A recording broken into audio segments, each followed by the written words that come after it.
she would do bizarre movements, like walking down 3 flights of stairs at 3 a.m. backwards. Even the nurses in the hospital, she was admitted, this is a kid. The nurses were surprised. They were scared. And they said, this is not normal. I mean, beyond the textbook, yeah? I saw my mom who had died, and there I met Jesus, and stories into thousands. It could be like you're just about to have a car accident, and for a split second something happens, or it could be in the house. I would get funny noises. I would go to bed, and my, I'm alone that time. Maybe a husband is not there, he's gone up country. Something would knock my bed. I'm alone.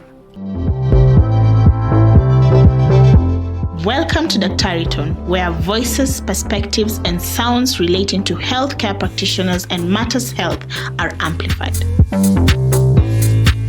This is a podcast by Daktari Online, created for healthcare professionals across Kenya. Each episode brings you honest conversations, expert insights, and real-life stories from the front lines of care.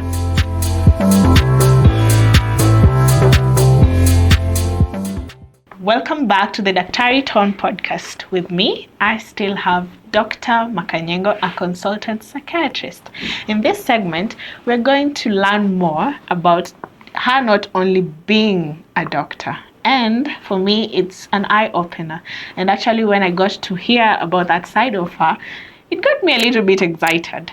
So, I don't know if she'll be the one to reveal this, but I'm so excited, I have to still reveal it. She is an ordained pastor. Ordained minister. Okay, yes, an ordained minister, and also a gospel musician. That was the part that really got me excited. So we're going to delve into that in the journey, and other than just her being, in the mental health space, how, she got into spirituality, ministry, and it being faith-based, and also being a healer in the area of, religion. That sounds about right. And so for my first question to you is, how did your faith journey begin? Okay, I was born in the Anglican church, and we used to go to church. I remember I used to go to All Saints as a kid. We were baptized in high school and all that. So I've been going to church. I married my husband, then we were in the SDA church. Then when I moved to settle in Kitengela, we just joined, we actually built a local church, a community church there, Grace Community Christian Ministries. But then now my journey is that by then I was a church goer, and we contributed towards the church, we liked people and all that, but there was something that was missing. That I used to hear people talk about being born again, being saved, and I would kind of just wonder, now what are these people talking about? We are good enough, And a lot of the times the pastors will call you, those who want to come forward, to commit their lives to Christ, to have a personal relationship. I would look down or sit at the back and then just, But so I was just a church-going Christian. And that's when I realized there's a difference, when you have a personal relationship. Yeah. So then one day I was watching YouTube videos about near-death and afterlife. And I saw a series of doctors, top physicians in the US, physicians in the UK. And I discovered there are many all over the world who gave testimonies of people who had a near-death experience. That near-death experience is what made a major turning point for me, because even in hospital, they would get patients who actually die, literally. They've done resuscitation, the pulse has gone, the eyes are, Then after some time, the nurse says, hey, this patient is coming up, And they did studies on thousands of such patients in different hospitals. And they started writing the stories. So some would write stories like, oh, I was in a horrible place. It was full of fire, full of this. I met this. Oh, and they would come back petrified, scared, and sweating. Then a large number would come. Oh, I was in a beautiful place. I saw my mom who had died, and there I met Jesus, and stories into thousands. And then these doctors said, at the end they said, we have to be born again because we want to make it to this place where the testimonies of these people, And the amazing thing is the testimonies of these people is what I checked was in the book of Revelation 20. Exactly. They talk of there was no temple, the grass was beautiful, the all the descriptions, Yeah, and then at the end of the video, the doctors say, if you want to accept Christ, pray after me.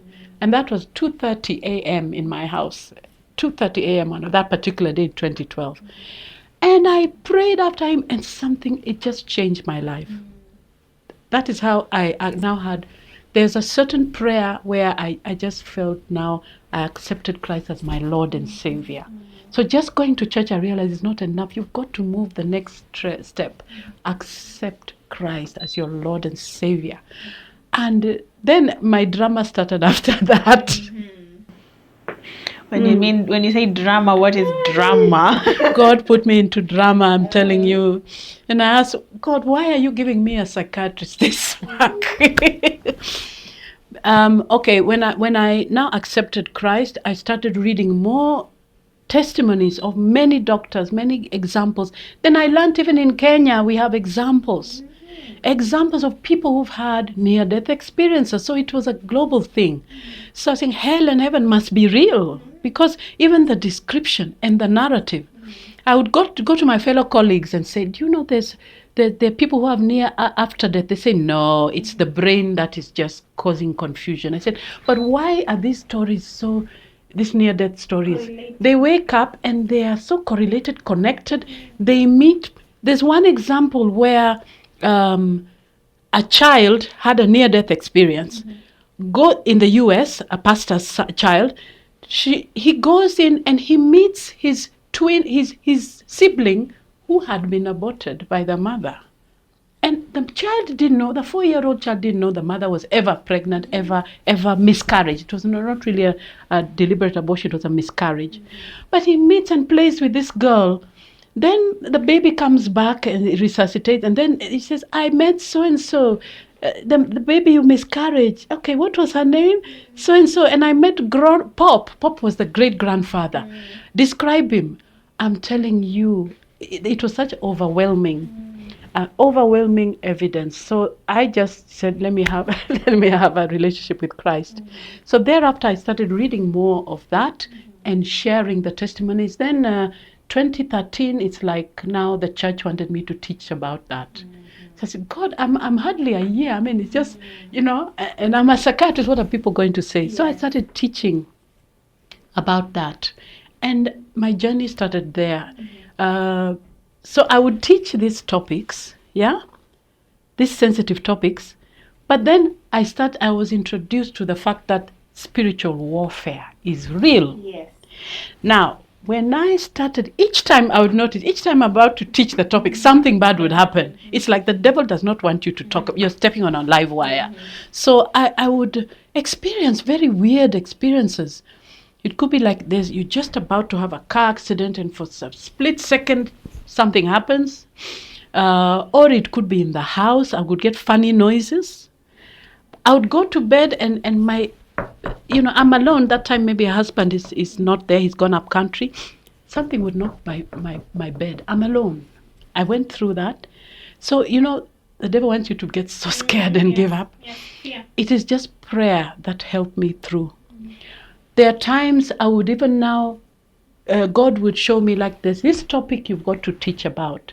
There are certain movies that are from hell. I mean, very bad movies, horror movies. And if you got to teach about horror movies being bad, certain songs being bad, certain songs passing messages to young people to start killing themselves, backmasking, So I started researching on that. When I research on that, I would get a funny reaction in my, So, and one time I thought, am I being mental? But I would be in my house and my nephew, my maid, my niece would all hear the noises, if it's stones falling on the house and that kind of thing. So I knew that was spiritual warfare, because you look out, there are no stones, everybody would hear. So I realized God was just teaching me that life is spiritual. And he was teaching me that now that you're doing this work, you've got to equip yourself. So I equipped myself through prayer and reading the word. And the fear went. And when the fear went, those noises, you don't fear, they go, they gradually go. Yes. Yeah. Now the interesting thing, Kerubo, is when I now started slackening, now I would not pray daily, because what I would do to keep my protection is to pray to God would protect me. Pray daily. Read the word daily.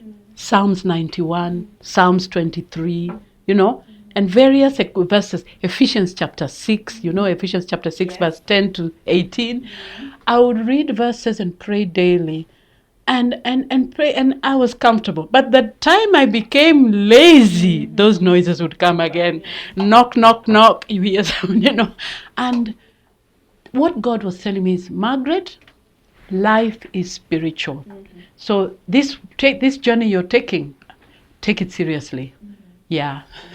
So that's interesting drama. I thought I was baptized through fire. That was a baptism of fire.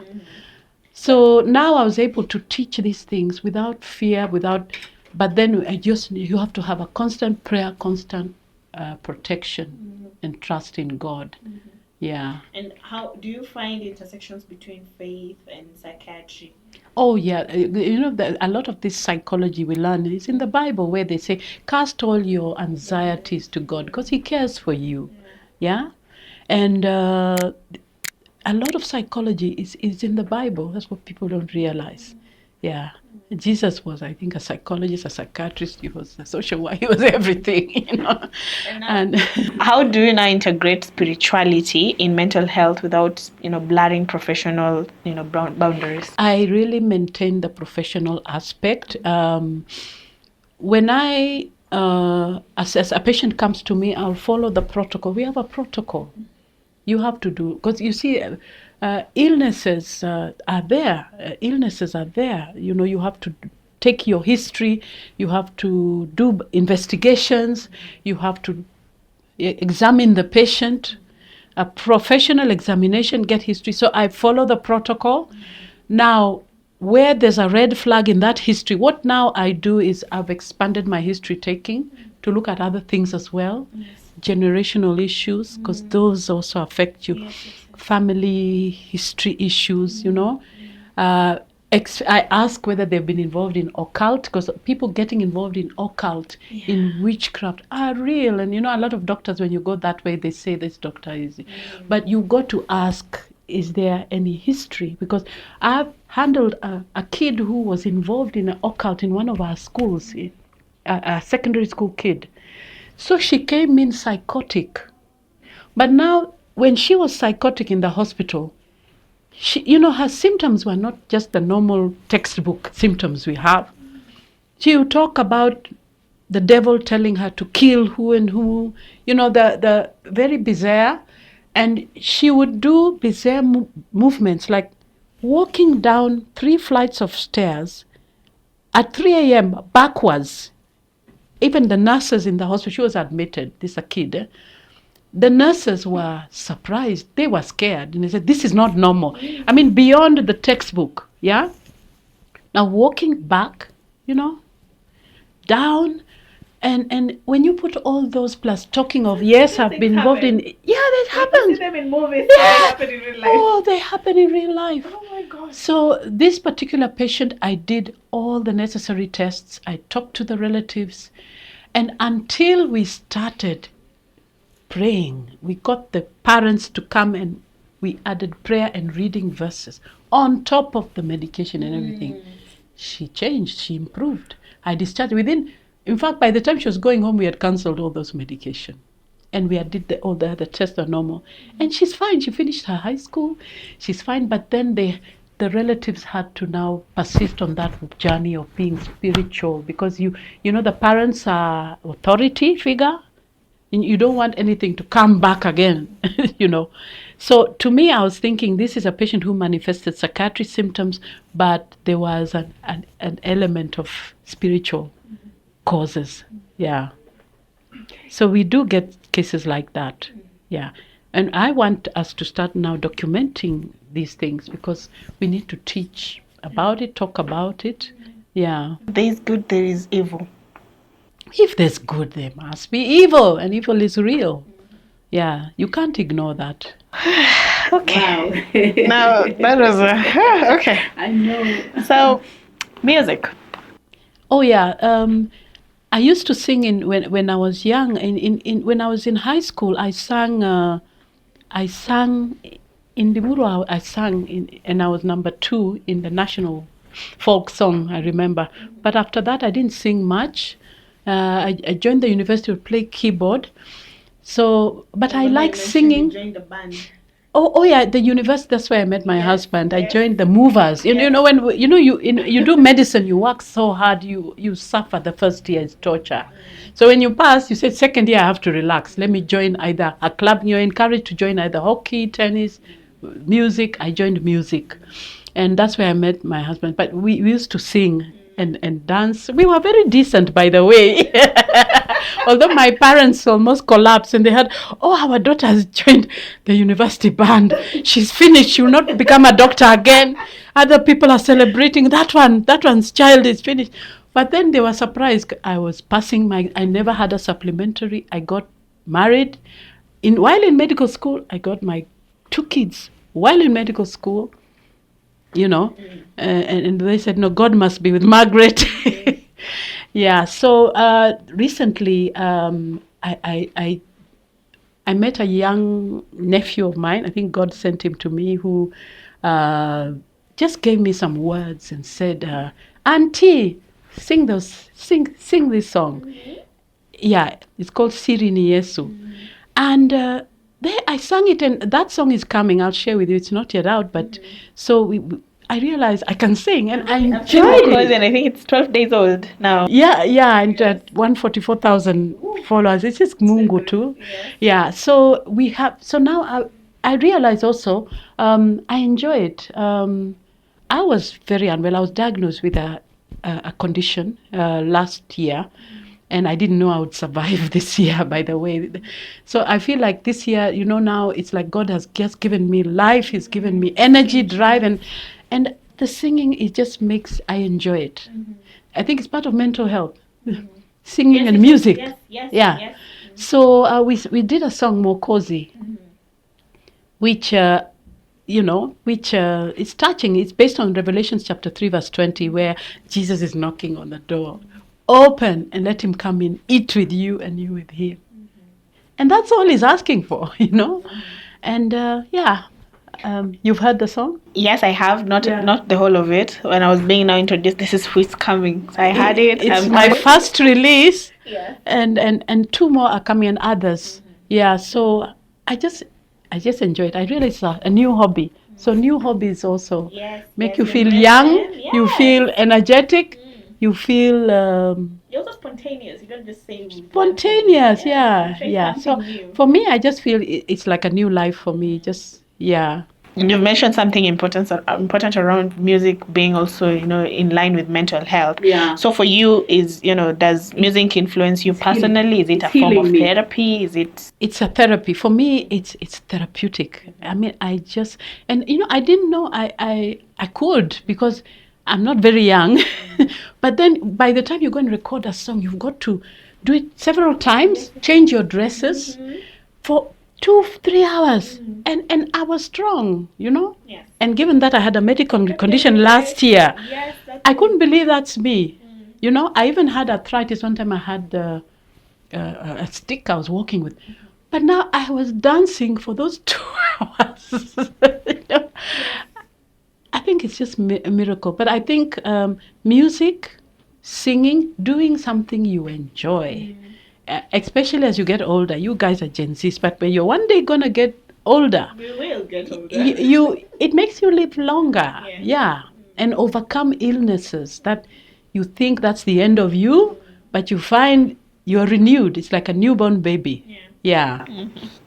Okay, now how do you balance your multiple callings? And I didn't even know you're going to mention that. Oh, I even became a mom. I was in the band, but now this is the current Dr. That name. Let me stick with Margaret.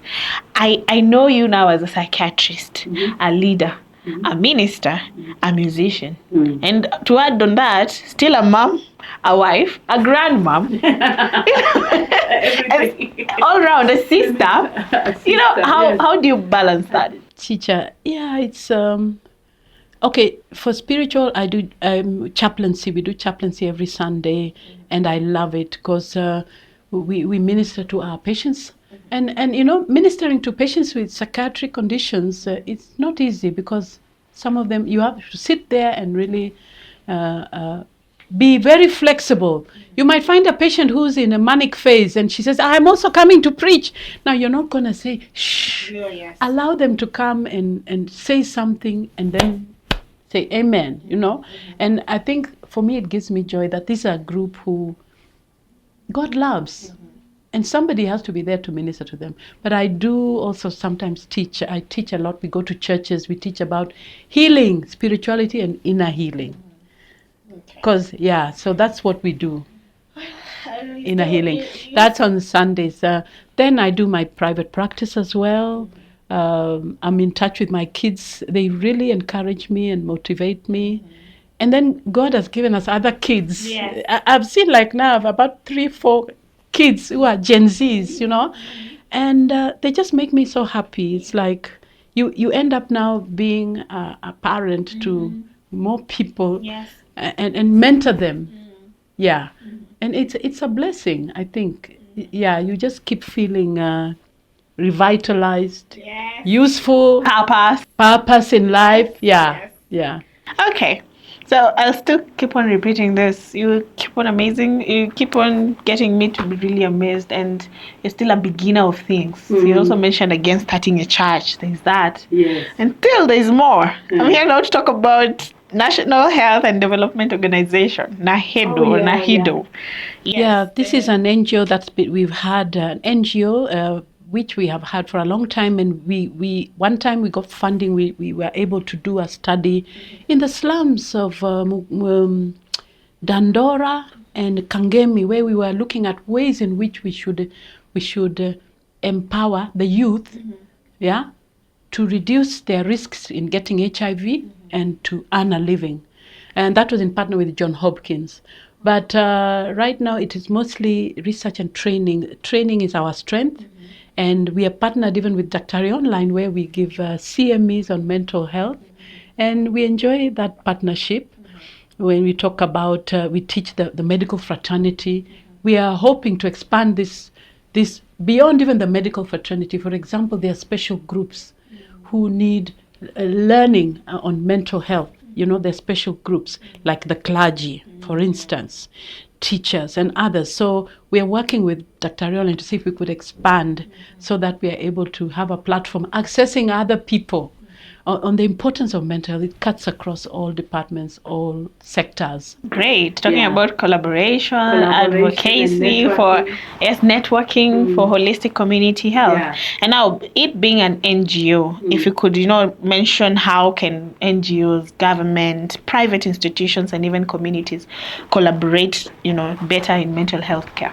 Yeah, the government alone will never manage mental health. They depend on the community, they depend on NGOs, private sector associations, and others. So I really promote networking, where even as individuals, where we can network together to provide, because mobilizing resources is hard. You don't have enough.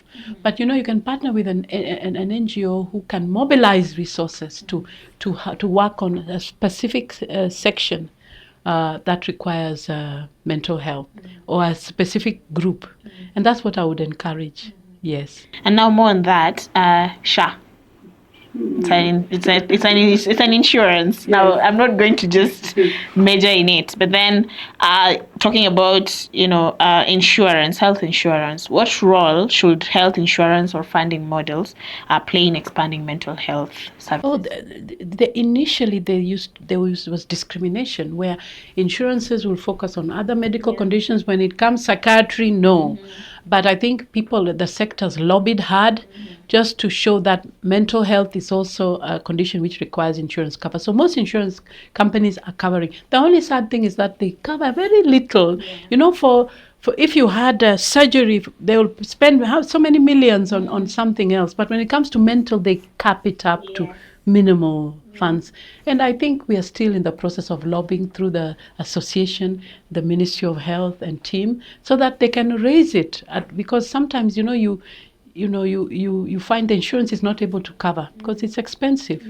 Yeah, but SHA is covering mental health, and I know in our hospital we do receive, especially the inpatient, but we request that they can expand to also cover outpatient, and that they can add the limit. I think it depends on the hospital. Yeah. So so basically that for the insurance companies. And now in policy, if you could mention what policy changes you as Dr. Margaret would you prioritize to strengthen mental health access, affordability, and quality? Yeah, that it be available to all sectors, and I'm looking at school children. I'm not sure how, because before we used to have a package for school children, which was called Edu Afia. It was at NHIF. And I know school children right now have a lot of mental health issues. And if there's a way that policy can encompass ways in which children are also addressed, because mental illnesses start down there, Right. So we need a school-based mental health program. We need to partner with organizations working in schools so that we also start screening. I did a study where I found in 2 large schools in Nairobi, half the children had been sexually abused. Half. And of those half, a sizable number were boys in 2 large schools. But they vumilia, they suffer, because and we had to screen. So I would really lobby that we target children. And then I'm looking at adolescents and the Gen Z, because right now suicide is highest in the age group of 15 to that age of the Gen Z. So we need to find a way to reach out to this Gen Z who are, vulnerable. Many of them are unemployed. That's one thing. But they are sharp. They are sharpest, when it comes to social media. They are on top of things. But then the social media has its strengths and dangers. Studies have shown that social media is a cause. Too much social media is also a trigger for mental illnesses. So this is an area that I'll be more than happy to be so much involved in coming up with some innovation. You told me I'm an innovator. Yes, you are. To reach out and guide our young Gen Zs on how can you get involved in social media in a healthy way. Because too much of it is also unhealthy. You get brain changes, structural changes, and inability to actually relate normally like other people. When guests come to your house, you find even just to think of welcoming the guest, they don't have those skills anymore because of that. So we need to find a way, because they have a potential. They're going to be our future leaders. Yeah. You guys are going to be our future leaders. Yes, and you're coming up. Yes. Yeah. Okay. Okay. I believe that comes to an end of our discussion. But of course, again, we have the fun questions. Yeah. So you have a few for me too? But they'll come on the way. Have you experienced a spiritual attack? Like, I don't want to be the one who's talking like I'm talking on my own. Yes, or a spiritual encounter. Yes, I have. It was in 2023. Yeah. I call it the dark night of the soul. I Googled. I had to go and understand what was going on with my life. I reached a point when I felt like I lost everything, and I didn't even understand why it is happening, because this month I'll lose something, the other someone steals something, the other, and then I just was left with nothing and I couldn't explain it. And so it forced me to go to a space where I'm all alone, where there's no entertainment whatsoever. I have no phone, I have no laptop, I have no music, nothing, no TV. I would just sleep, clean the house, cook, and now in that room I was so used to my ceiling, I would feel Christ. I would cry. It even actually it's when I started now writing poems. You would feel what? Sorry? I would feel the presence of Christ. Jesus. Yes, I would look into on top of my, like I would sit in my bed. I'm in the dark room, and then at that time, because I just experienced a trauma from someone had stolen my phone through the window, so I used to fear the window so much. So it will still be felt as much as just not the window, even just someone. I will have jump scares every time, and so when that fear would come in every time, and now that situation led me to even start reading the Bible too much. I see I was put in a place where I have nothing to do other than house chores. So the free time, what else will I have to do? I had the Bible there every time I was going to have it. My mom gave me a Bible, so I'll just find myself there, laid there. And that's actually where prior we had talked about having a gift. That's even when I realized I even have the clairvoyance. Wow. Which was scary. Yes, it was so scary. Yeah. Very scary. And I also struggled so much. Mentally I did struggle so much, and even talking about cases of thinking that will do. Yes, I was very. But your strength came from? Yes, it did, and from Christ. It did. And I most times, even when I'm with my peers, I share that. I used to fear talking about it, but then I tend to understand that we have to start talking about such things, because when you become a source of strength, right now, even if you hit me below, or even find myself like I even lose all these materialistic things, I'll be like, I've been once here. Yeah. And so it doesn't matter. It doesn't matter. And God has never left me. So that is not a solution. And for the fact that nothing happened to me, that means I still have more purpose in the world. And the good news is that the top universities in the world teaching psychiatry have now embraced spirituality into the curriculum, because they've known the role of God in mental health. Indeed. So that was great. My question to you, what is the best career advice you ever received? Career advice? The best, I think just being a doctor. When I was small, I wanted to be an actress. Wow. To like movies, whatever, but as you grow up, when I decided just to do medicine, and I was stuck on medicine, I didn't have any alternative. So, and it was my choice. I was not forced, like cases you hear parents saying, you must do this, so that I would say was my choice, and it's the best decision I made. I don't regret it. What is that one mistake you made that taught you a powerful lesson? Can be in your youthful age, can be now. One day, I was a kid, and I went to my cousin's handbag. She had left her handbag. I took 1 shilling, and I knew nobody saw me, and I knew I'd gotten away with it, but they all knew. I don't know how, up to now, I wonder whoever saw me, but they talked about it. So they called me Amondi. Amondi took Ongoma's shilling. So I think when you do wrong, somebody is seeing you. Don't think that you're so when you're doing wrong, somebody's watching. Don't think that nobody's watching. Even those things you are sure that nobody's watching, somebody's watching. And it will be known somehow. Yes. The truth. Yeah. It takes longer, but it will come out. It will come out. Yes. You can't hide anything. A question for me. I don't know. Okay. So what advice in terms of mental health would you, apart from would you add to Dr. Margaret's discussion? maybe something I left out? So something I would advise, especially my peers, because it's something that I figured I've experienced it, and I thought nobody's can really be helpful. You know, when we are closed in, sometimes we're like, how do I go out?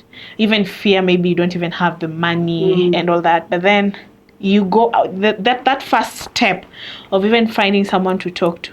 I know the advice will be someone you feel safe with, and maybe you feel safe with your parent, but then maybe if your parent is not really so there are people out here who will listen to you. Just don't think you're all alone. So yes, maybe your circle at the moment is not making you feel hard. Even sometimes they're being dismissive. Sometimes they're like, you got this, you're strong, and maybe deep down you're done.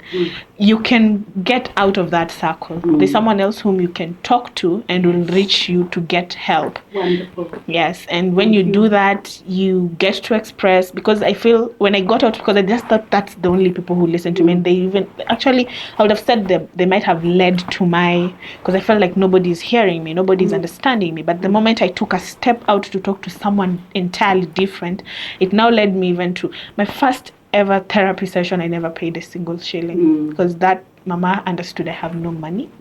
But we had a whole 1 hour session.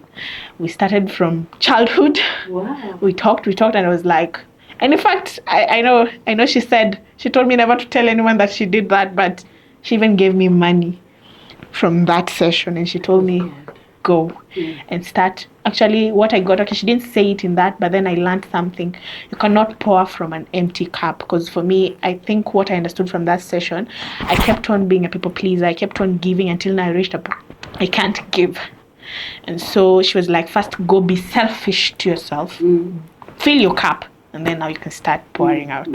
Yes. Wonderful. Very powerful and very helpful to the listeners. Yes. Yeah. Okay. Yeah. So there's an encouraging verse that I think would summarize my journey also. The one who calls you is faithful, and he will do it. We have all been called to do different things. Of course, it means that you have to be prayerful to know whether your calling is right or wrong. But once you're called to do something, he will do it. You're not alone. And I really definitely believe that I've not been alone in this journey all these years to where I am. Yeah, and I feel the journey is still going on. I'm not giving up. Yes, I'm a retiree, but I'm not tired, and I have even more energy. If I could dance for 3 hours singing a song. So you're not alone. If it's your calling, depend on God and rely through prayer, and you will make it. So, this is my last question, but I still believe you still have a question for me. So yes, there's one way. It is one to one. So, what soft skill beyond academic or medical skill do you look for when mentoring? Beyond the academic? Yes, and medical skill do you look for when mentoring or hiring? Okay, it's the personality. You look at a personality and the social skills that they have. Yeah, emotional, and there's emotional and social intelligence. Those would really help. Somebody who's able to discern and perceive something and know what to do and how to respond to people. Those would really help in improving, in adding points to somebody you'd like to hire as a mental health worker. Yeah. So you've mentioned something that today I think we have to know.